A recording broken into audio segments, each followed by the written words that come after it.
The sky was gray, and the streets were cold. Rain fell gently on her shoulders as she stood outside the factory gate. Her name was Lyra, an alien widow from the ruined planet Tarvok.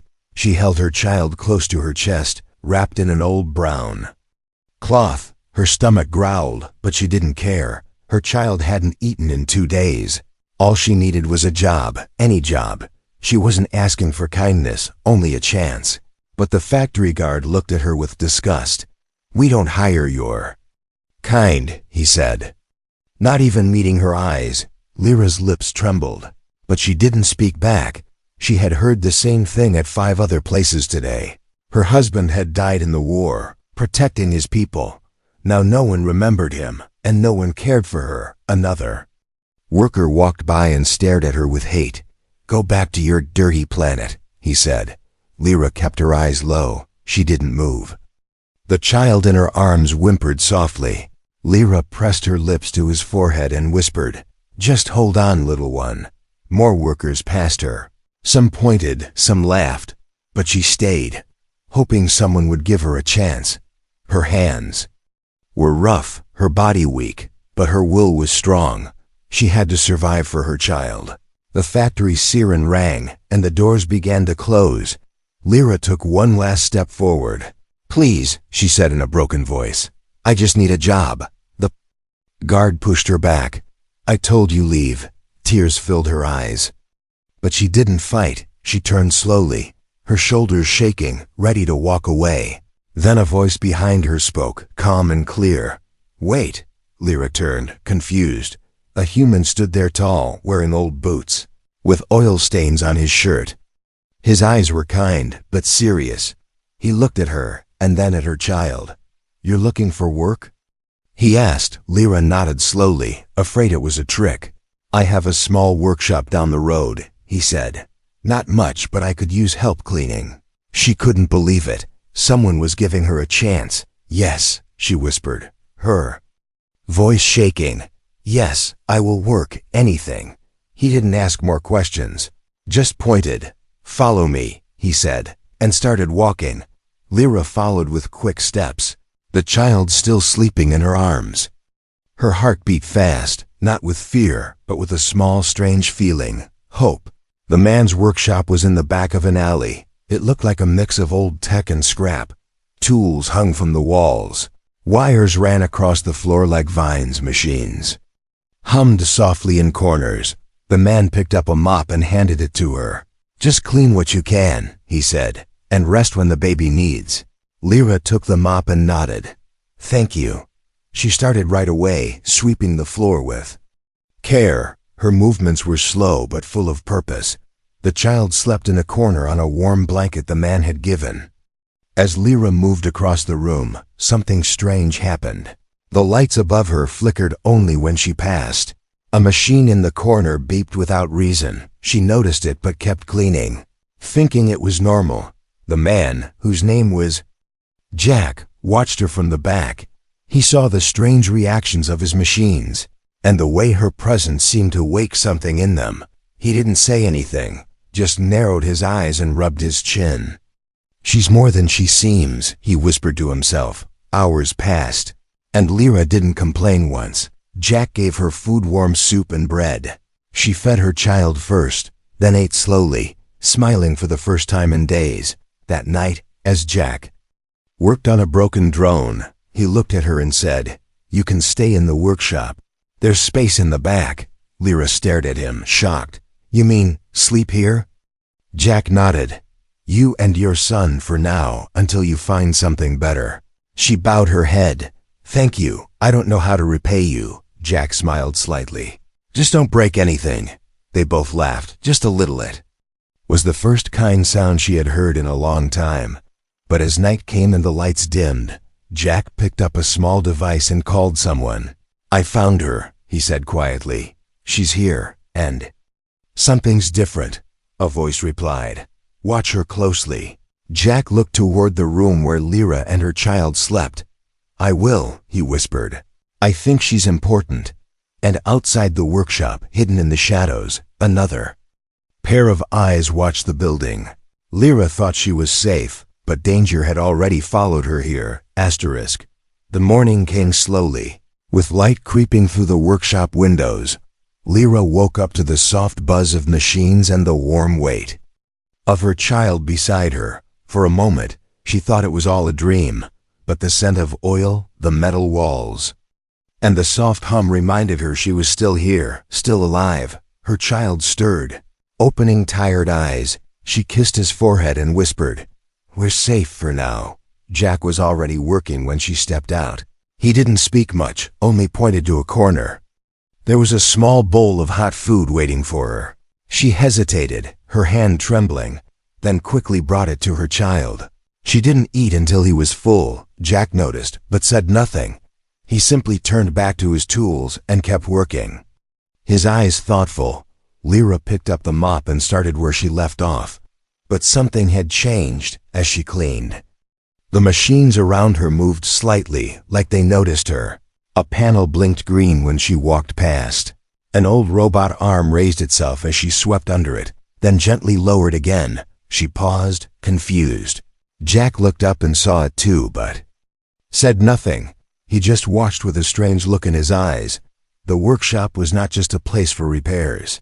It was filled with broken things no one else could fix. Drones, scanners, small ship scraps of war and time. Some of it was human, some alien, and some too old to name. Jack worked on them all. But some machines had never responded, until now. Until Lyra came near them, later, while Lyra scrubbed the wall near a stack of dusty monitors. One of them turned on. No power cord, no switch, just a flicker of light. A blue screen blinked, then faded. She stepped back quickly, heart racing. Jack put down his tools and walked over. "You touch that?" he asked. She shook her head. "No, it just turned on." Jack nodded slowly. "That one hasn't lit up in 5 years." She didn't know what to say. She felt strange, like the machines were waking up around her, like they knew her, or something inside her. It made her feel afraid, but also curious. Why was this happening now? Was it her species? Her blood? Or something deeper? Jack handed her a small device, a broken scanner from an old mining ship. "Can you hold this?" he asked, watching her closely. She nodded and took it. As soon as her fingers touched the metal, the scanner blinked, then lit up green. Jack raised his eyebrows. "It's been dead since I found it." He took it back and the light vanished. He gave it to her again, and it came alive. They both stood in silence, staring at the glowing screen. Lyra set it down quickly, breathing fast. "I don't know what this is," she whispered. "I'm not doing it on purpose." Jack gave a small smile. "I believe you." But behind his calm voice, he was thinking hard. She wasn't just any alien widow. She was something rare, maybe even lost to history, and now she was in his workshop, changing everything she touched. He went to the back room, where a locked box sat under a table. He opened it carefully and took out a long metal chip, smooth and black. It was something he had found years ago, ancient alien tech, unreadable, unfixable. He placed it on the table and called her over. "Try touching this," he said softly. "Just touch it once." She hesitated, her hand shaking again, but she reached out and pressed her fingers on it. A flash of blue light burst from the chip. Not bright, but soft and warm. Symbols floated in the air above it, letters no one had seen in hundreds of years. Lyra gasped and stepped back. Jack stared at the symbols, frozen. "That's old Tarkan," he whispered. "A dead language, older than human records." She stared at the glowing letters, and something in her heart stirred. "I know these," she said, her voice small. "I've seen them in dreams." Jack didn't say anything. He just sat down slowly, staring at the floating symbols. The workshop was quiet again, but the air felt heavy. Something had started something big, and it all began with a simple job, given to a widow no one wanted, except him. That night, while Lyra and her child slept in the back room, Jack sat by the table, replaying the moment in his mind. He tapped a few buttons on his screen and sent a message. "To all units," it said, "Subject Alpha possibly located." Location: Earth, Sector 9. He stared at the screen for a long time, then turned it off. He didn't know what would come next, but he knew one thing: he had to protect her outside. The workshop, a small insect-like drone, crawled across the wall. Its red eye blinked as it recorded everything. The message had been received, and others were already coming. Lyra had never touched a machine before she came to Earth, but now they responded to her like she was one of them. Every day she cleaned the workshop, and every day something strange happened. A tool would float slightly off the table, a dead circuit would flicker to life, a screen would flash with words she couldn't read. She didn't tell Jack everything, but she knew he saw it. He watched her more now, not with fear, but with quiet interest, as if he was trying to solve a puzzle. Her child, little Teco, laughed more these days. He played with wires like they were toys. He hummed while spinning gears in his hands. Sometimes Lyra would catch him whispering to machines. And once, just once, she saw a toy drone hover gently over his head like it was listening. She told herself it was just luck, or maybe the machines were faulty. But deep inside, she felt something growing. A memory she couldn't touch, a sound she couldn't name at night.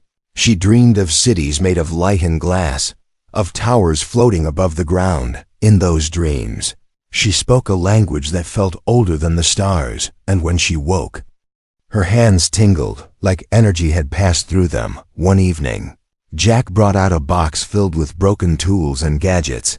"Try fixing anything that catches your eye," he said casually. Lyra looked at him with surprise. "I don't know how," he shrugged. "Just touch them." She sat down and picked up a cracked visor. Its lens shattered and dead. She closed her eyes and held it in both hands.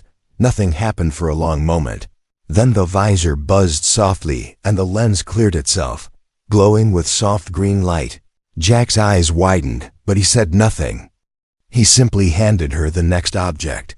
They worked like that for hours. Lyra never knew what she was doing. She just listened to her hands, to the quiet voice inside her head, and the machines came back to life, one by one. But there was one thing she didn't know. Every time she awakened a machine, it sent out a signal, small, almost invisible but real, and someone far away was listening. That night, after Lyra had gone to sleep, Jack opened a hidden panel in the floor. Underneath was a small room filled with parts of a ship, half assembled and ancient. At the center was a chair, not designed for humans. The shape of it looked like it belonged to someone tall, with arms longer than Earth species. He touched the controls, and a soft glow filled the room. On the walls, symbols appeared, the same ones that floated in the air when Lyra touched the black chip. Jack sat on a stool and whispered to himself, "She's activating them without knowing." He stared at the symbols, then pulled out a small recording device. He played a clip. It was a distorted voice, broken and full of static, but the words were clear. "They will return. Only the blood will wake the old paths. Only the key will speak." The next day, Lyra woke early and walked around the workshop. She felt restless, like something was calling her. She reached a door in the back that Jack always kept locked. Today, it was slightly open. She hesitated, then pushed it wider and stepped inside. The room was dark and quiet, filled with old crates and covered machines, but in the corner, something glowed faintly blue and soft, like a heartbeat. Lyra walked toward it slowly, her steps silent. She pulled away the cloth and gasped. It was a machine, but not a tool, not a drone. It looked like a part of a ship's core, and it pulsed with power. Symbols circled around its surface. Dancing slowly, she reached out, unable to stop herself, and touched it. Instantly, the room changed. The lights flickered, and the air became heavy. A soft voice echoed in her mind, not spoken, but felt. "Daughter of the voice, the stars remember you." She stumbled back, her heart racing, her hands shaking. Jack ran in, saw her near the core, and froze. "You weren't supposed to see this," he said. But his voice wasn't angry, it was full of fear. Lyra looked at him with wide eyes. "What is this?" Jack stepped forward, closing the door behind him. "This is from an old ship older than the human race," he said slowly. "I found it in the ruins of a forgotten world." Lyra looked down at her hands. "Why does it speak to me?" Jack stared at her for a long moment, then finally said, "Because you're not just a widow, Lyra. You're something that was lost long ago, and now the stars know you're alive." At that moment, a sharp sound rang out across the workshop. The warning system flashed red. Jack turned and checked the screen. His face went pale. "Something's coming," he whispered. He looked at Lyra and her child, and for the first time, he looked afraid. "We need to leave," he said. "Now." The night was silent, but not peaceful. Jack had packed quickly, his hands moving fast over wires, tools, and chips. Lyra stood nearby, holding her child close as machines around them powered down. Outside, something moved through the shadows, quiet, watching, waiting. Jack didn't explain much, only that they had to leave before sunrise. But Lyra knew it wasn't just fear that made him rush. He had seen something in that machine, something that connected to her, something too dangerous to ignore. They left through a hidden tunnel under the workshop. Jack led the way with a flashlight and a bag of tech strapped to his back. The air was damp, and the walls were covered in old metal plates. Lyra walked behind him, her child clinging to her chest. She had so many questions, but Jack didn't speak, not until they reached the end of the tunnel and stepped into a new place, an old bunker, filled with tools, screens, and one tall container covered in ice. Jack turned to her and finally said, "This is where it all started." Lyra looked around, confused. The machines here were older than the workshop. Some were alien, some human, but all were broken or frozen in time. At the center of the room stood the tall container, glowing faintly. Lyra took a step closer, drawn by something she couldn't name. Inside the glass, she saw a shape, a metal suit, half armor, half machine. And then she saw the symbol on its chest. Her breath caught, her knees weakened. She knew that symbol. It belonged to her husband's war unit. He had died years ago, on a battlefield light years away. So why was his armor here? Jack stepped beside her, his voice quiet. This was recovered from a crashed ship near Jupiter's dark moon. No life signs, no ID, but the suit responded to a strange frequency.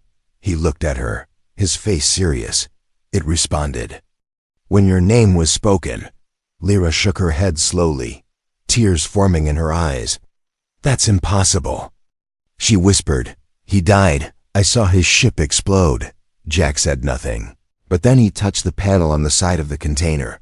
The lights turned blue, and a voice crackled through the air, distorted, weak but familiar. "Lyra, if you are hearing this, I'm sorry. I couldn't protect you." She froze, her whole body trembling. It was him, her husband, his voice broken, but real. She reached out and pressed her hand to the glass. "Rin," she whispered. "Is it really you?" The message played again, repeating the same few words. It wasn't live, only a recorded echo. But to her, it was more than enough. Her child stirred in her arms. As if he too felt the voice, Jack spoke gently. "I didn't know until you came to the workshop. The moment you touched that old tech, this suit lit up for the first time in years." Lyra didn't know what to say. Memories came flooding back, her mate smiling at her across a field of blue flowers, his voice telling her stories before bed, his hands building little toys for their son, and then fire in the sky. Metal ripping, a scream, and nothing. She had thought he was gone forever, but something here still remembered. Him still called out to her. Jack opened another crate and pulled out a round device, glowing dimly. "This is a memory orb, common in old Tarkan culture," he said. "It stores thoughts, voices, even parts of the soul." He placed it near the suit, and it lit up bright, pulsing like a heartbeat. Suddenly, lights flickered around the room. Machines came to life. A soft hum filled the air, and then more symbols floated above them. Lyra stared at them, her mouth open. She could read them, though she had never learned this language. It was like the words lived inside her all along, waiting to be awakened. The key. The air. The last voice of Tarvok, she read slowly. Jack looked at her, stunned. You understood that? She nodded, her voice quiet. Yes, I don't know how. But I do. The orb floated gently in the air, then hovered near the child. Teko reached out and touched it, and it glowed even brighter. And then, for the first time, Teko spoke. Not just sounds but clear words. He is still here. I hear. Him. Lyra gasped and held him tight. Jack took a step back, stunned. He hasn't spoken a full sentence in months, he whispered. Not like that. But the moment didn't last. Suddenly, red lights flashed across the bunker. An alert. System screamed through the walls. Jack ran to the screen, and his face went pale. They've tracked the signal. They're coming. He turned to Lyra. You and the boy, you're not just survivors. You're the reason they're coming back. The ground shook beneath their feet. Machines powered down all at once, and from above, the sound of ships breaking through the clouds filled the air like thunder. The past wasn't just a memory anymore. It was awake, and it was coming for them. The bunker was shaking as if the earth itself was afraid. Lyra held her child close while Jack moved through the control panels, typing fast, eyes wide. Machines around them buzzed, blinked, and then shut down one by one. They had no more time. Outside, enemy ships had landed, and something worse was already searching for them. But deep in the shadows of the bunker, something else had awakened, something inside the child. Teko sat calmly in his mother's arms, his eyes glowing faint. Blue, his tiny fingers moved in the air, as if drawing shapes only he could see. Lyra called his name, but he didn't respond. His lips moved, whispering words that made the machines flicker again. Jack turned slowly, watching the boy like he had never seen him before. He's interfacing with the systems, Jack said quietly. He's not just gifted, he's linked. Lyra looked at her son in shock. What do you mean? Jack walked toward them, slow and careful. I've seen tech-reactive species before, he said, but this is something different. He's not reacting, he's controlling. Teko's eyes stopped glowing, and he looked up at his mother. He told me where to go, the boy whispered. Who? She asked, but Teko only pointed at the orb floating beside him. The voice, he said. He's not gone. Jack crouched and opened a small panel in the floor, revealing a narrow tunnel. This leads to the old city below, he said. If we make it there, we can hide, maybe even fight. They moved quickly, but the machines in the bunker suddenly turned on by themselves. A drone floated near Teko and tilted its head as if recognizing him. Then it moved aside and cleared the path. The machines were following the child's will. As they traveled deeper into the tunnels, Lyra couldn't stop thinking about what Jack said. Was her child still the same little boy who cried for food and laughed at broken toys? Or was he becoming something else? In the shadows, she saw sparks dancing around his fingers like playful lights. He whispered to the walls, and in return, the old city opened for them. Gates that had not moved in centuries slid aside as they approached. Ancient lights flickered back to life like candles greeting their king. Jack had studied this city for years, but he had never seen it breathe till now. They reached a large chamber, filled with metal roots and glass panels. At the center stood a tall stone seat, shaped like a throne, but covered in old vines and dust. Teko walked ahead and climbed into the seat without asking. Lyra rushed after him. Teko, wait. But when he sat down, the room began to shine. A soft blue light spread from the throne to the walls. Crawling like rivers, symbols lit up, and the ceiling opened, revealing a wide sky above dark, but full of stars. Jack stared in disbelief. This was a command node, he said, a control center for the ancient Tarkan Empire. They say only royalty could access it. Lyra stepped forward slowly, her voice shaking. Then what does that make my son? Jack looked at her with a strange, almost fearful expression. It makes him something that shouldn't exist. Teko's voice suddenly changed, still his voice, but stronger, older. The machines will listen, he said. But they are afraid of what follows. What follows? Lyra asked, her heart pounding. The boy looked at her with calm eyes. They sent hunters. To erase the bloodline, he said softly. Because they knew we would return. Before Lyra could speak, an alarm echoed through the walls. A swarm of enemy drones had found the upper bunker. Jack checked the screens, his fingers shaking. They're digging through. If we stay here, they'll find us in minutes. But Teko didn't move from the throne. He placed his hand on a glowing panel, and the metal vines rose like walls, sealing the doors. Jack stepped back, stunned. He's locking us in. No, Teko whispered. I'm locking them out. The entire chamber shifted, the floor turning slowly like a gear. The walls showed images, maps, stars, cities that no longer existed. Then one screen showed a group of hunters, tall, armored, glowing red, moving fast through the tunnels above. Lyra gasped, recognizing the armor. They wear the same symbols as the ones who killed my people. Jack nodded grimly. And now they're after your son. But the machines in the chamber began to speak in a language only Lyra understood. Blood confirmed. Air present. Defense protocols ready. She translated aloud. And Jack's jaw dropped. They're ready to fight for him, he said in awe. Teko stood from the throne, holding out his hand.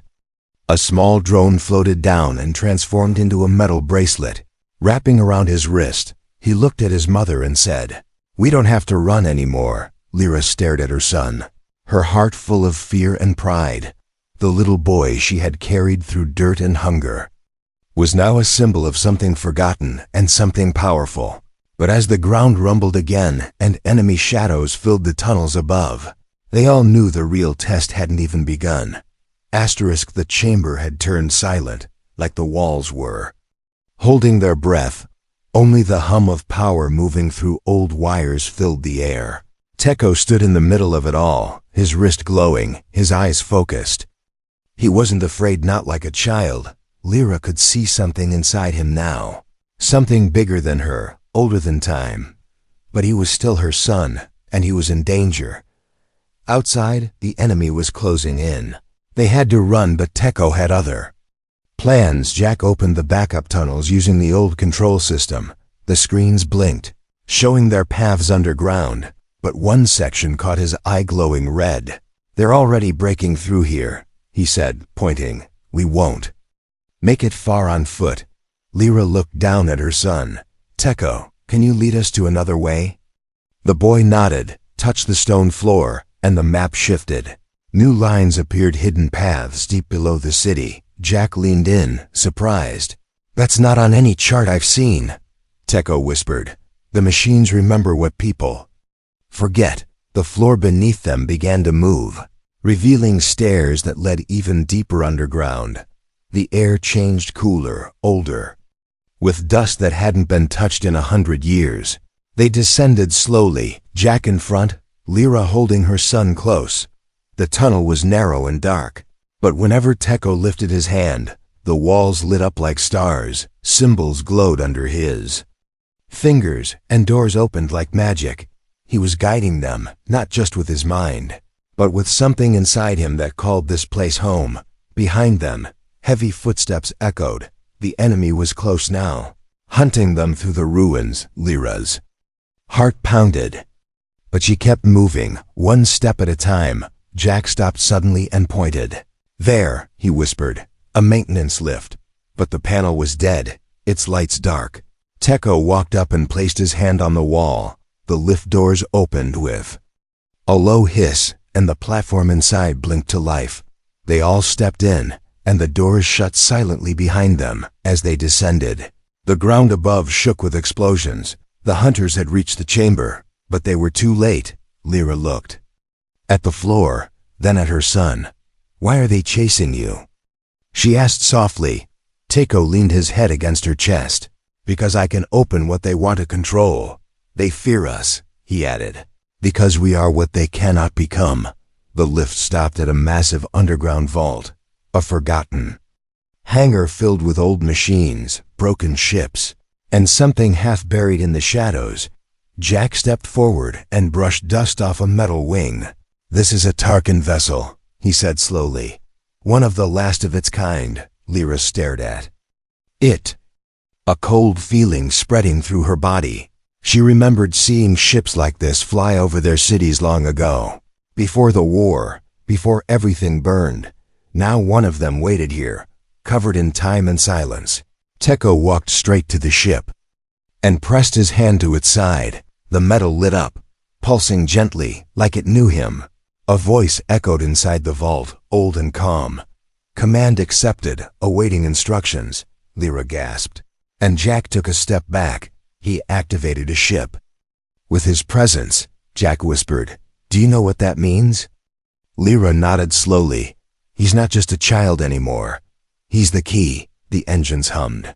And the ship slowly rose from the ground, shaking off the dust of ages. Inside, the systems came alive, lights, controls, weapons, all ready. All waiting. Tekko turned to them. "We can leave," he said. "But they will follow." Jack asked, "Where will we go?" Tekko pointed up, past the dirt, past the sky, to the place where the stars remember us. "They tried to erase us from history," he said, "but they failed." Lyra stepped onto the ship, still unsure, but as soon as she entered, the walls responded to her too. Symbols glowed around her hands, voices whispered softly, calling her by name. She wasn't just a widow anymore. She was something sacred, one of the last voices of a fallen world. Jack piloted the ship while Tekko gave directions in words he barely understood. As they rose through the tunnels, the ship blasted through layers of rock. Above them, the enemy fired weapons and blocked exits. But Tekko closed his eyes, whispered something, and the ship vanished for a second, then reappeared outside high. In the clouds, the hunters fired, but the ship dodged easily, moving like it was alive. Lyra held onto her son, watching the stars grow closer. She didn't know what waited for them beyond Earth. But she knew one thing: her child was the last spark of something beautiful, and the galaxy would either fear him or follow him. As they broke through the planet's sky and flew into deep space, Tekko sat quietly, staring into the stars. Then he said a name one Lyra hadn't heard in years, her husband's name. "He's waiting," Tekko whispered, "and he remembers everything." The stars were quiet as the ship drifted through space. Inside, the air was calm, but Lyra's heart beat fast. Tekko sat near the front window, watching the stars move past like rivers of light. He hadn't spoken in an hour, but Lyra could feel something changing in him. Not just his voice, not just his powers, his presence. He no longer felt like a child who needed her. He felt like someone she was only just beginning to understand. Jack worked at the ship's controls, trying to guide them through an asteroid field. The vessel moved smoothly, as if it remembered how to fly. The ship responded to Jack's hands, but it followed Tekko's thoughts. Every turn, every shift in speed happened before Jack touched the controls. He looked at the boy and said softly, "You're not just steering this ship, you are part of it." Tekko didn't answer, just kept watching the stars. Then a blue light blinked on the console. A soft voice spoke in the Tarkin tongue. Lyra understood it clearly. "Destination, Anchor Ruins." The name made her breath stop. Anchor was a lost world, the final stronghold of her people before the war.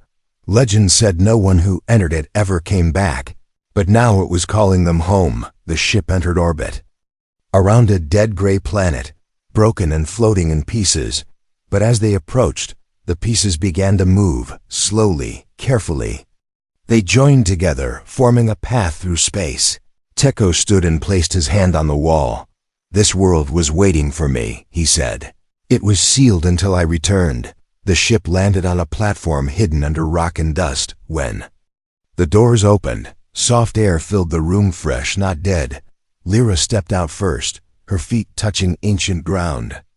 Memories returned at once, flashes of her childhood, her people, her mates smiling at her before leaving for war. Tekko walked beside her, calm and quiet.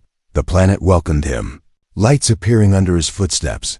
The deeper they walked, the More alive the ruins became. Statues rose, carvings lit up, and machines hummed like they were dreaming. At the heart of the ruins was a tall black stone, smooth and silent. Teko placed his hand on it, and the ground shook softly. A light burst out from the stone, rising high into the air. Then it changed, forming an image of a man, strong and tall, wearing familiar armor. Lyra gasped, covering her mouth. "Rin," she whispered. "It's you." The image of her husband looked at her and smiled. It wasn't just a recording, it felt real. He turned to Teko, knelt down, and said in the old tongue, "You found your way home, my son." Teko nodded. "I followed your voice." The image flickered slightly but remained. "I left this behind," Rin said, "so you would know who you are." Lyra stepped forward, tears in her eyes. "But how?" she asked. "How is this here?" The image of Rin looked at her gently. "We were not just warriors," he said. "We were keepers of memory. Our voices live in the stones, our knowledge in the stars." He looked at Teko again. "And you are the last of us." The machines around them began to move, unfolding into a great hall. Symbols glowed from the walls. Old machines activated. The entire city lit up, as if celebrating Teko's return. Jack stood at the edge, speechless. "This place, it's a living archive," he whispered. "And he's the key." The voice of Rin began to fade, but one last message echoed across the chamber. "Let the stars remember what was lost," he said. "Let the air rise." Then the light vanished, and silence returned. Lyra fell to her knees, her hands on her face, crying not in sorrow but in release. She had carried her child through dirt, rejection, and fear, and now she knew why. He was the future her people never got to see. Teko turned to her and smiled, small and soft.